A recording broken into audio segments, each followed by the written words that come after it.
much. We can take our seats. Cabinet Secretary, Ministry of Defense, Principal Secretary and Staff, Chief of the Defense Forces, retired Chiefs of Defense Forces, Service Commanders, General Officers, retired General Officers and Service Personnel, distinguished guests, ladies and gentlemen. It gives me great pride and honor to join today here at Moi Barracks, Eldoret, as we mark the Kenya Defense Forces Day. This occasion is a moment of deep national pride, a day when we pause as a nation to honor our gallant men and women in uniform, officers whose enduring courage and steadfast devotion to duty have safeguarded our sovereignty, upheld our security, and advanced our stability and prosperity. Today's celebrations, guided by the theme enhancing a soldier-centric approach towards mission readiness for national security and development, comes at a defining moment, capturing both the spirit of our times and the enduring call to place the soldier at the heart of our national security and development agenda. We are reminded that the true heart of our national defense lies not only in our weapons or technology, vital though they are, but in the courage, welfare, and the unwavering readiness of the Kenyan soldier. It is the soldier who stands as the living shield of our sovereignty, the steadfast pillar upon which our security progress and national destiny are built. At the core of our celebration today, ladies and gentlemen, is the recognition of the immense sacrifices made by our soldiers. Every soldier who dons the Kenyan uniform carries the hopes, safety, and dignity of millions of our citizens. They operate in punishing terrains, enduring long separations from their families, and face danger with extraordinary courage. We cannot forget our brave heroes and heroines who have paid the ultimate price in the line of duty, defending our borders, securing our communities from the threat of terrorism, and serving in peace support operations beyond our borders. Their memory is forever etched in the conscience of our republic. We owe an unending debt of gratitude to them and to their families, whose sacrifice continues to inspire our nation's resolve. As Commander-in-Chief, I solemnly reaffirm the government's resolute commitment to honoring their service through devoted care and support for their dependents. Ladies and gentlemen, mission readiness is measured by the strength of the men and women in uniform, their physical fitness, psychological resilience, moral grounding, and social support. That is why, as a government, we have set out 4 clear priorities to strengthen the foundation of our defense forces. The first, the welfare of the soldiers and their families. We have expanded healthcare in military facilities, accelerated housing projects across services, bases, and barracks, and enhanced family support programs. When a soldier has the comfort of knowing that family is safe and supported, they serve with sharper focus, greater courage, and unshakable resolve. Second, we are investing heavily in training and professional development. We have upgraded training facilities, integrated advanced simulation technologies, and deepened professional military education. Through collaboration with allied nations, our troops now train alongside the best, mastering both conventional and modern forms of warfare. Third, We are modernizing our equipment and technology. Bravery alone does not win battles. Preparedness does. The government has fast-tracked the acquisition and modernization of defense systems, improved mobility platforms, and strengthened cyber and intelligence capabilities. The battlefield is changing rapidly, and Kenya must always remain a step ahead of emerging threats. Fourth, we are reinforcing psychological and spiritual support. Mission readiness demands inner peace and strength as much as physical endurance. We are scaling up programs to address post-traumatic stress, build resilience, and provide moral guidance, recognizing that the mind and spirit of a soldier are as vital as their skill and strength. Ladies and gentlemen, the Kenya Defence Forces now stand as a pivotal crossroads in history. The world around us is transforming from cyber warfare and terrorism to violent extremism, climate-driven security risks, and transnational organized crime around us. Closer home, we continue to guard our borders, protect our seas, and confront threats to our peace and stability. In all this, the Kenya Defence Forces have shown exemplary mission readiness. Through operations such as Linda Nchi, contributions to the Africa Union Transition Mission in Somalia, and the humanitarian assistance across our counties during national disasters, our officers have demonstrated readiness is not confined to the battlefield. It also extends to every sphere where the safety and dignity of Kenyans are at stake. Our approach must therefore remain dynamic by strengthening intelligence gathering, fostering interagency collaboration, and investing in rapid deployment capabilities.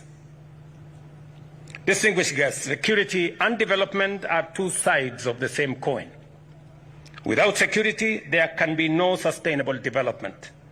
And without development, insecurity finds fertile ground. The KDF, through their discipline and professionalism, continues to contribute immensely to our national development agenda. Fellow citizens, the story of KDF is the story of what is possible when Kenyans choose excellence over average, service over selfishness, and courage over comfort. The transformation of our nation depends on this very spirit, the willingness to think big, to believe in our own potential, and to reject the limits of the ordinary. I have said it before, I repeat it here today again, that we must reject mediocrity in all its forms. We must aim higher, work harder, and serve better. We must settle for nothing less than the very best. Kenya Defence Forces are our heroes and patriots who continue to serve our beloved country with unmatched efficiency, discipline, and commitment. The KDF has remained a shining symbol of professionalism and integrity, not only in protecting our sovereignty, but also in driving the very transformation of our nation. Across Kenya, the fingerprints of the KDF are everywhere. You have built roads that connect communities and open new frontiers of opportunity. You have supported the construction of hospitals and schools that give life and hope to our people. You have played a pivotal role in iconic infrastructure projects such as Talanda Stadium, embodying our belief in talent, excellence, and national pride. In the North Rift, your courage and discipline have restored peace and order, allowing families and businesses to thrive once again.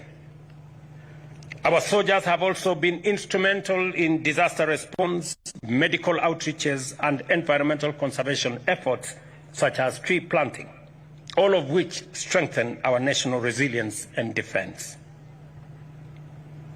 We shall continue to harness the skills and expertise of the Kenya Defence Forces in nation-building projects, whether in housing, manufacturing, innovation, or national infrastructure.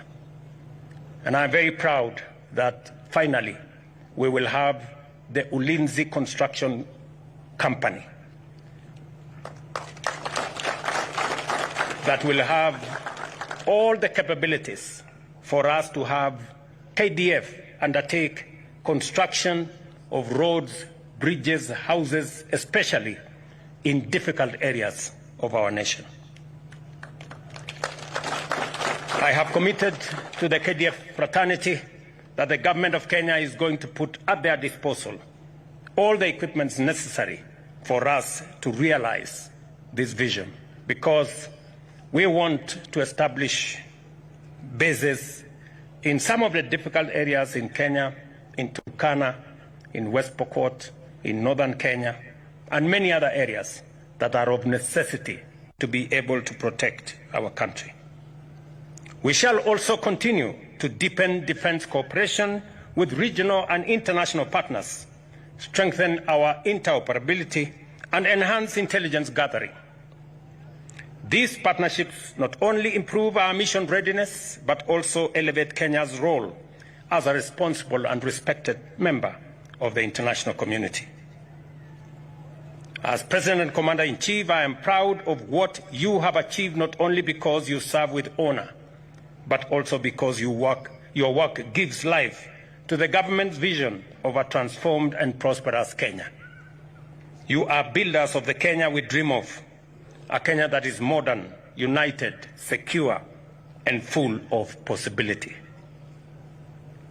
To the men and women of the Kenya Defence Forces, your patriotism, discipline, and professionalism inspired this great republic.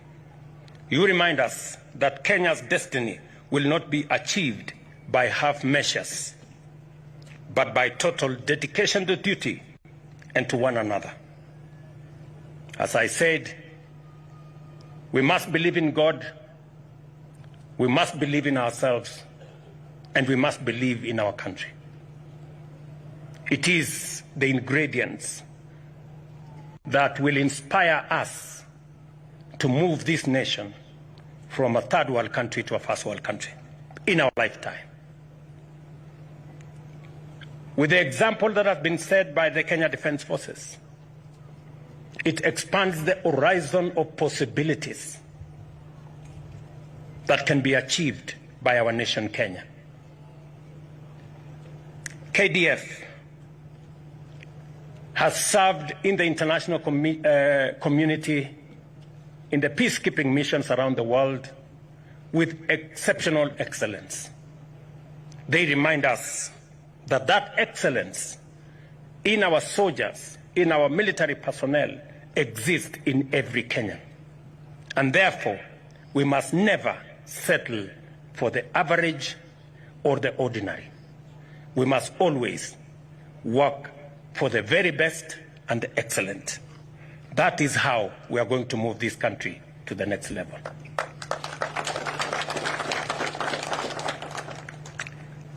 As Commander-in-Chief, I thank you for standing tall for Kenya, for building, protecting, and transforming our nation with excellence and pride. As I donned this Commander-in-Chief uniform today, it reminded me of my early years as a student, as a pupil, actually, in Kamagut Primary School just next door. In 1979, when this base was set up, I was a standard 6 pupil. Today, with a lot of pride, I saw the choir from St. Mark, my village mates, sing here And they were thinking about the commander-in-chief. I don't know whether they knew who that was. And with, again, a lot of pride to see the development that has gone on in this institution and the great strides that have been made by not just the 9th Battalion, but the Kenya Defence Forces. Congratulations on all the positive steps that you are making to secure our nation.